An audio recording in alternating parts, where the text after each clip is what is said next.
आइए हम आज के हालेलुया उत्तरवादी में पढ़ेंगे भजन संहिता 81 और परमेश्वर को महिमा देंगे 81। और इस प्रकार से परमेश्वर का वचन बोलता है, परमेश्वर जो हमारा बल है उसका गीत आनंद से गाओ, याकूब के परमेश्वर का जय जयकार करो।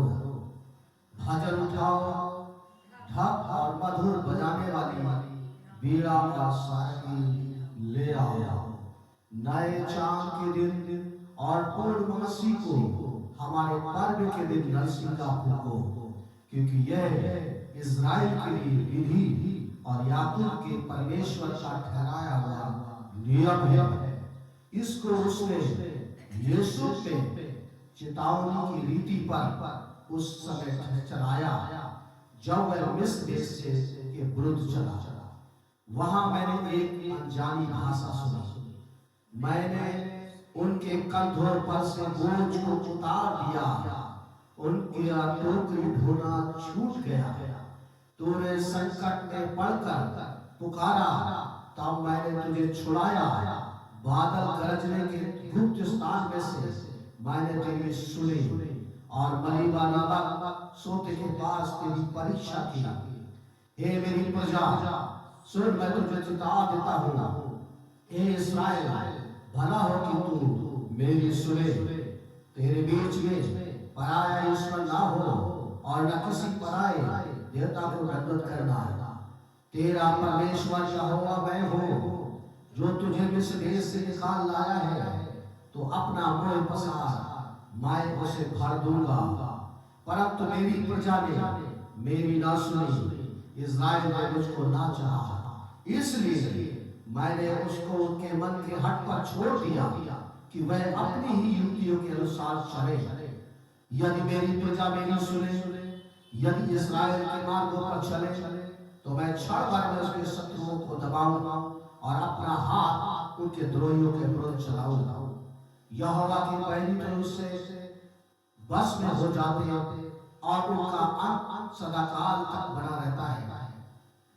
मैं उनको उत्तम से उत्तम गेहूं खिलाता, और मैं चट्टान में से मधु में उनको तृप्त करता। परमेश्वर के वचन पर आशीष दे। परमेश्वर का धन्यवाद करते हैं कि परमेश्वर ने जब लोगों को कहता छुटकारा दिया, उसने उनके दुख से, उनके गुलामी से, उनके गरीबी से, उनकी तमाम उन परिस्थितियों से जिसमें वो जूझ रहे थे, परमेश्वर का वचन कहता है उनसे परमेश्वर ने छुटकारा दिया, ताकि लोग छुटकारा पाकर और परमेश्वर की महिमा कर सके। छुटकारे का मतलब आजादी। लेकिन आज हम परमेश्वर के वचन में लोगों ने फिर भी आजाद होने के बाद फिर भी परमेश्वर की बात ना सुने और वो मनमानी पर चलते रहे, जिसका परिणाम वो कभी भी खुशी और वो आनंद अपने जीवन में नहीं महसूस कर पाए। आइए हम आज के अध्ययन में, और हम यहेजकेल नबी की किताब और 37वां अध्याय हम पढ़ेंगे, और एक पद से और हम 10 पद तक इस पर पढ़ेंगे और विचार करेंगे बारी बारी से। यहोवा की शक्ति मुझ पर और मेरे मुंह में अपना आत्मा भर बाहर ले गया। परमेश्वर यहोवा की शक्ति कहता है मुझे बंधन से बाहर एकांत में ले गया और तराई के बीच खड़े होकर के मुझे दिखाया कि तराई सूखी हड्डियों से भरी है। परमेश्वर का वचन सूखा जब पेड़ डाली से नहीं रहेगा, परमेश्वर का वचन कहता है वो सूख जाता है।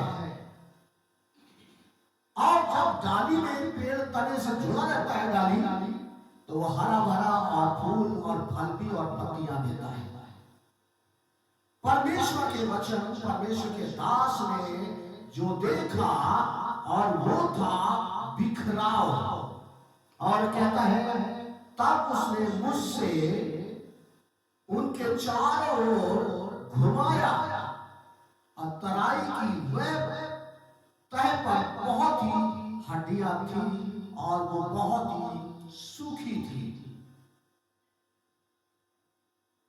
तब उसने मुझसे पूछा, हे मनुष्य के संतान, क्या ये हड्डियां जो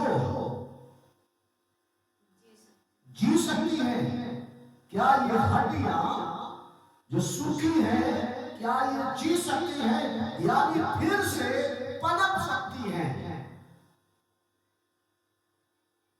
मैंने कहा, हे परमेश्वर, यहोवा तू ही जानता है। तब उसने मुझसे कहा, इन हड्डियों से भविष्यवाणी करके कहो, हे सूखी हड्डियों, यहोवा परमेश्वर का क्या करो, वचन सुनो। परमेश्वर यहोवा तुम हड्डियों से यूं कहता है, देखो मैं आप तुम में सांस समाऊंगा और तुम जी।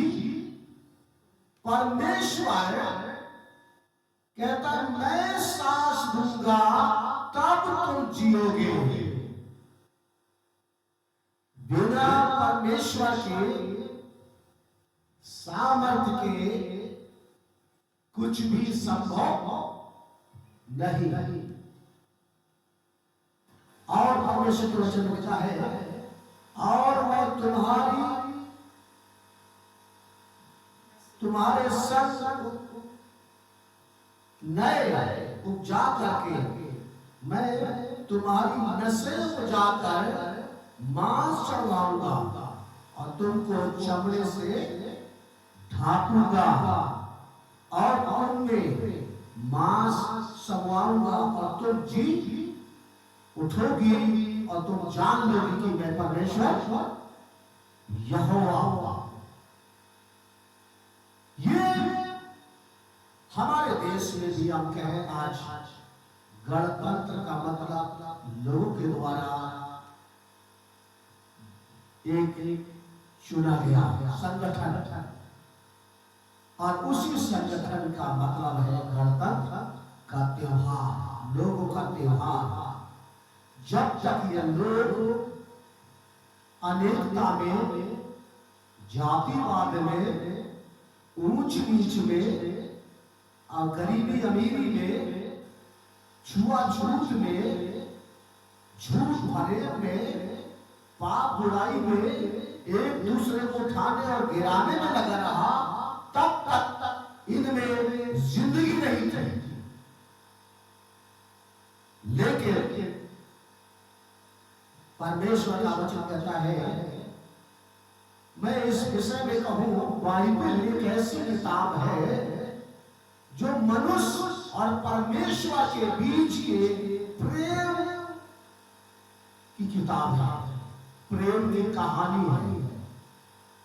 और उस कहानी का परमेश्वर का वचन हमें बताता है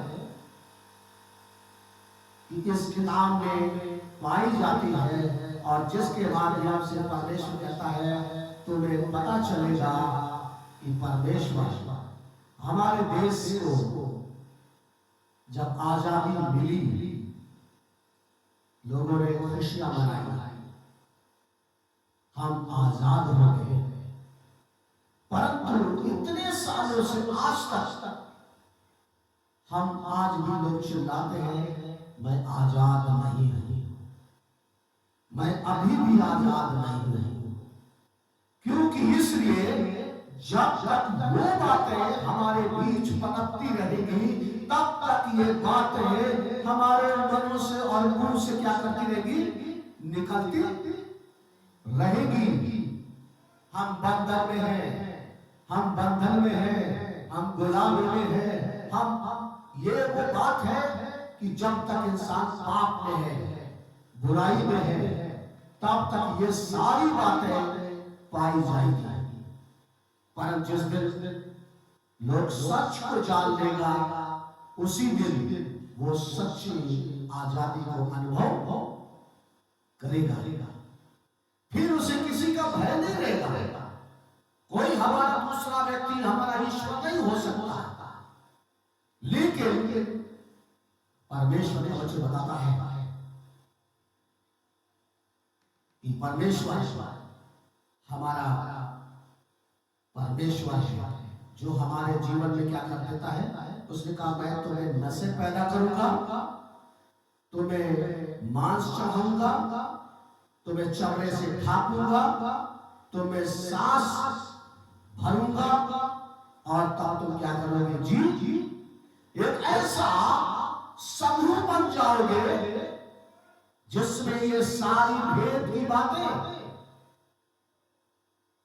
लेकिन हमारे देश में तो ऐसी नहीं बातें हैं, परंतु हम परमेश्वर के वचन में पाते हैं कि बाइबल में ये सारी बातें पाई और बाइबल के मानने वालों में जरूर पाई जाती है।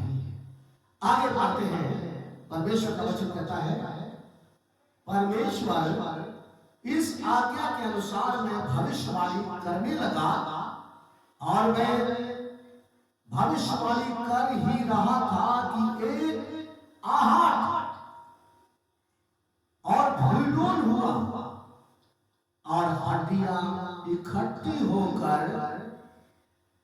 हड्डी में से हड्डी जुड़ गई। जो भाल 24 तिथियों का चक्र इसी बात को दर्शाता है कि परमेश्वर ने हमारे देश को आजाद करने के लिए हम मुगलों से आजाद नहीं हो पाए थे, परंतु परमेश्वर ने उनसे आजाद करने के लिए अंग्रेजों को लाया, ब्रिटिश को लाया।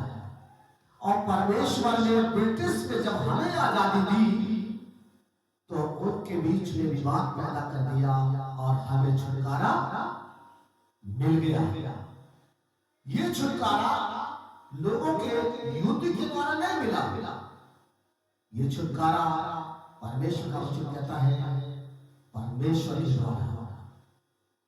और मैं देखता रहा कि इनमें नसें उत्पन्न हुई, मांस चढ़ा और वे चमड़े से ढक गई, परंतु उनमें कुछ भी सांस, बहुत सारी बातें तो पैदा हो गई, पर जीवन के लिए रोटी कपड़ा और मकान की लड़ाई छिड़ गई। आज हर कोई रोटी कपड़ा मकान के लिए केवल संघर्ष करता है, परंतु परमेश्वर का वचन भजन संहिता में बाइबल बताती है परमेश्वर अपने लोगों को बुलाता है शासन करने के लिए। परमेश्वर कुर्सियों पर नहीं, लोगों के दिलों पर शासन करने के लिए। कुर्सी कितनी भी ऊंची हो, तमाम राजाओं की कुर्सियां बड़े बड़े सिंहासन ऊंचे ऊंचे होते थे, परंतु वो सब जाते रहे। परंतु एक है जिसका सिंहासन तब था अब है और हमेशा बना रहेगा। वो है परमेश्वर। और वो परमेश्वर कह रहा है अपने दास के द्वारा से कि जब मैं भविष्यवाणी कर रहा था तब कुछ होने लगा, कुछ होने लगा। और जब होने लगा, परमेश्वर के वचन में लिखा है, लेकिन सांस नहीं है। सांस ना होने के कारण से मनुष्य के पास सब कुछ हो तो शक्तिहीन है, वो अपने बल पर खड़ा नहीं हो सकता।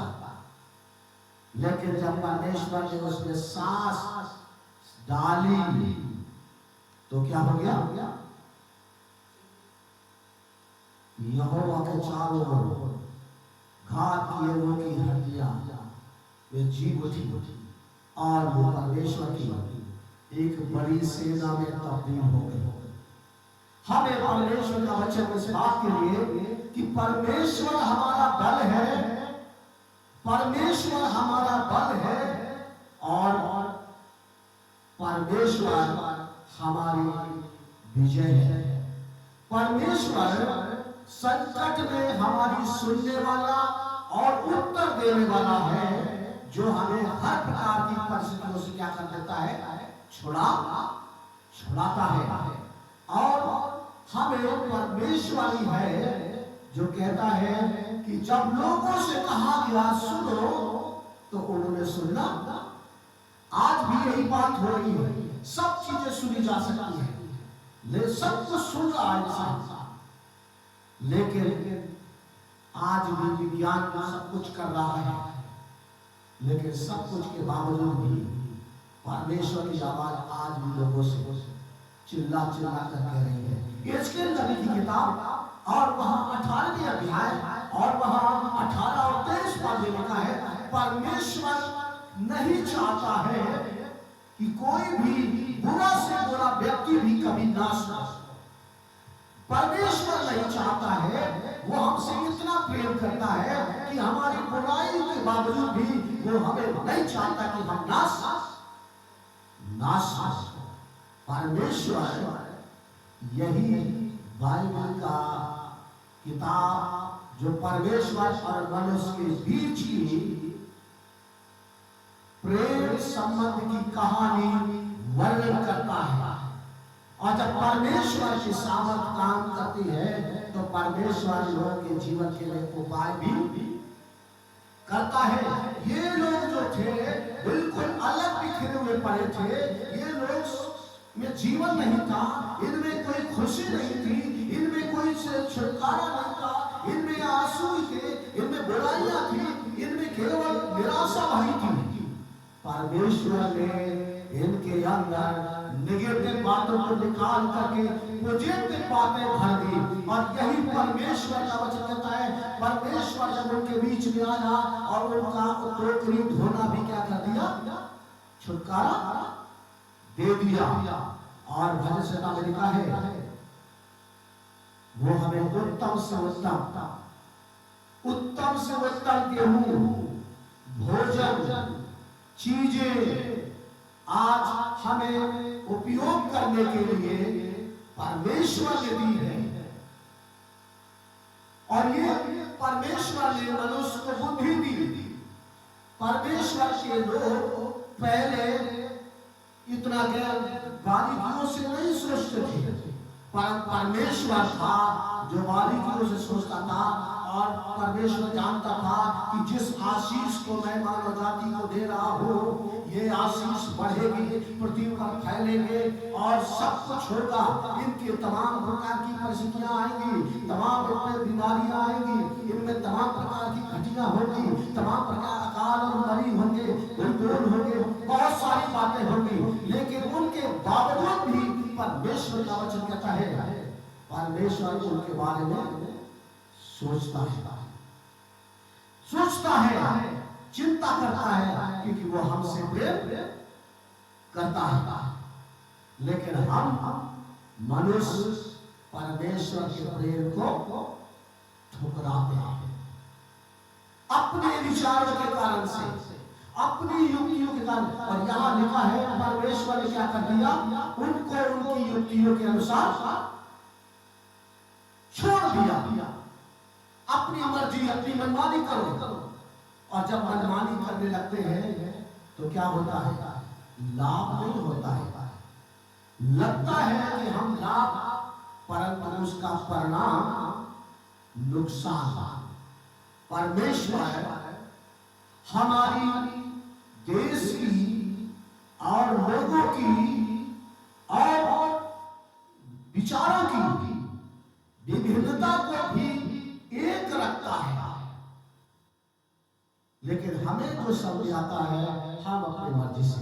परमेश्वर का वचन कहता है, इसलिए परमेश्वर ने हमें एक बात, परमेश्वर ने कहा तुम अपने दासों दासियों को, सेवक और सेवकाओं को, अपने अनुयायियों को, अपनी प्रजा से तुम जिस देश में रहो तुम उस देश की कुशलता के लिए क्या करो, प्रार्थना करो, ताकि वो देश दिन प्रतिदिन कुशल हो, संपन्न हो और उसमें मेल और भाईचारा और प्रेम और एक ऐसा वातावरण हो जिसमें कहीं दुष्टता नाम की कोई चीज ना हो।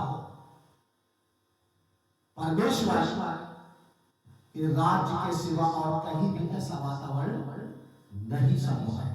और बाइबल कहती है जब परमेश्वर का दास भविष्यवाणी कर रहा था तो आठ होने लगी, कुछ होने लगा लोगों के जीवन में।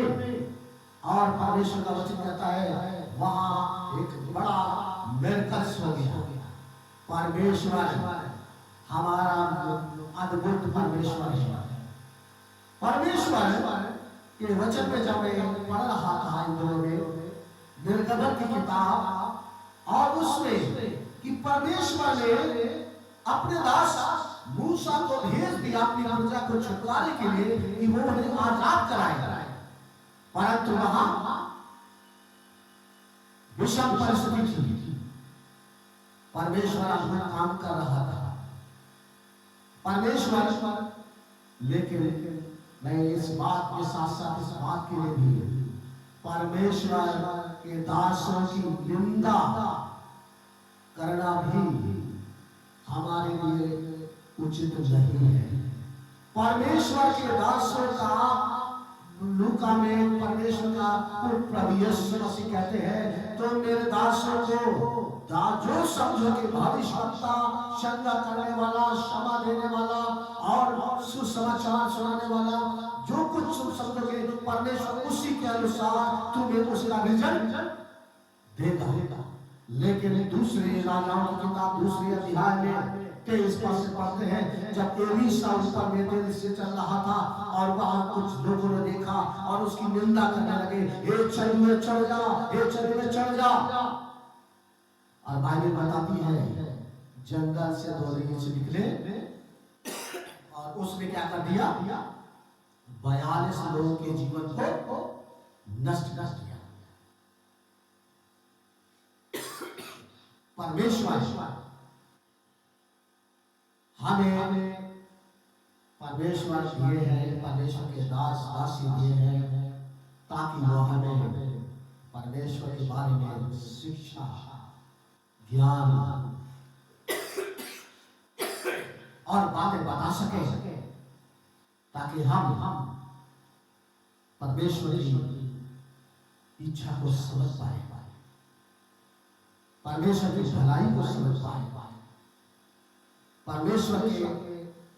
लेकिन इनके जीवन में बाइबल भजन से तय किया कहता है इनके जीवन में इनका स्वामी जब कोई और बन गया, इनके जीवन में बुराइयां आ गई, पाप आ गए, समस्याएं आ गई, बहुत सारी बातें आ गई। परंतु ये भी हड्डियां जो यहाँ बिखरी पड़ी थी वो संगठित हो गई और उन्हें एक जीवन आ गया।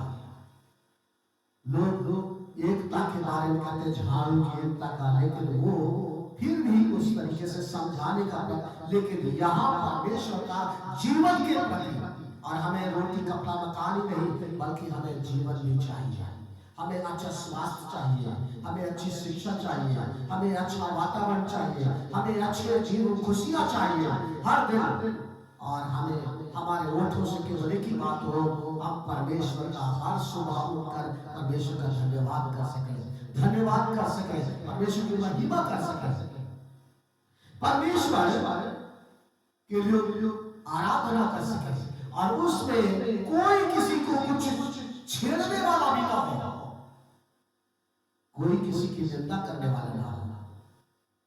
लेकिन हम सब आज अपने जीवन में, अपने मनों में तमाम प्रकार की हमारे दिल पर परमेश्वर का शासन होना चाहिए। कोई व्यक्ति शासन करने लगते हैं और हमारी मन की मर्जी, तमाम लोगों को देखते हैं अलग अलग तरीके से, और वो उस तरीके से हमारी अगुवाई करने लगते हैं, आपस में ही अलगाव पैदा कर देते हैं। परमेश्वर ने कहता है गलत का मतलब है मनुष्यों के द्वारा एक संगठन, लेकिन ये संगठन परमेश्वर के द्वारा गढ़ा गया, जिसको कोई भी दुनिया की ताकत बदल, मनुष्य मर जाएंगे, लोग मर जाएंगे, पीढ़ियां मर जाएंगी, परंतु परमेश्वर का संगठन कभी भी नहीं मरने वाला है, क्योंकि जिसको परमेश्वर ने क्या कर दिया, जिसमें सांस डाली है, हम हर पल कह सकेंगे, जहां बाइबल कहती है, पौलुस कहते हैं, जहां परमेश्वर का आत्मा है वहां स्वतंत्रता है, आजादी है, खुशी है, मेल प्रेम एकता है। और बाइबल में जिसमें कहता है, हे जवान, हे पुरुष, हे स्त्री, तू क्या कर, मेल प्रेम भलाई और क्या कर, करुणा का पीछा कर। हमारा आगे कौन हो, हमारे आगे कौन हो, हमारा आगुआ जिसको हम देख सके, ना कि हमारी बुराई हो। बुराई आपस में किसी को एक साथ नहीं रहने देती है, बुराई हमें कभी खुशी नहीं देती है, बुराई हमें कभी आजादी नहीं देती है, बल्कि हमारे जिंदगियों में दुख के अलावा, आंसू के अलावा कुछ भी संभव नहीं। पर परमेश्वर है जो हमें खुशी देता है, आशीष देता है, आनंद देता है, प्रसन्नता देता है। और आज भी परमेश्वर यही हमसे और आपके जीवन में चाहता है कि हम हर दिन खुशियों से भरे रहे और परमेश्वर की महिमा करते रहे। थैंक यू जीसस, धन्यवाद प्रभु जी। संभाल प्रभु जी, संभाल प्रभु जी, जीवन के हर पल में अभी तक हमको संभाला तूने, आगे भी अगुवाई कर। अभी तक हमको संभाला तूने, आगे भी अगुवाई कर। संभाल प्रभु जी, जैसे मुर्गी बच्चों को पंखों तले छिपाती, जैसे मुर्गी बच्चों को पंखों तले छिपाती, वैसे ही तेरी साया शरण का है हमारा, वैसे ही तेरा साया शरण का है हमारा। संभाल प्रभु जी, जीवन के हर पल में संभाल प्रभु जी, जीवन के हर पल में अभी तक हमको संभाला तूने, आगे भी अगुवाई कर। अभी तक हमको संभाला तूने, आगे भी अगुवाई कर। संभाल प्रभु जी। हमारे जीवित महान परमेश्वर प्रभु यीशु मसीह, आज हम आपका धन्यवाद देते हैं, स्तुति करते हैं कि आपने अपने वचन के द्वारा से हमें संक्षिप्त में समझाने का प्रयास किया कि हम प्रभु इस बात को समझ पाए। और सबसे बड़ी बात है, प्रभु जीवन आप देते हैं, हमारे सभी चीजों की सुरक्षा आप करते हैं और अच्छे से हमें संभालते हैं।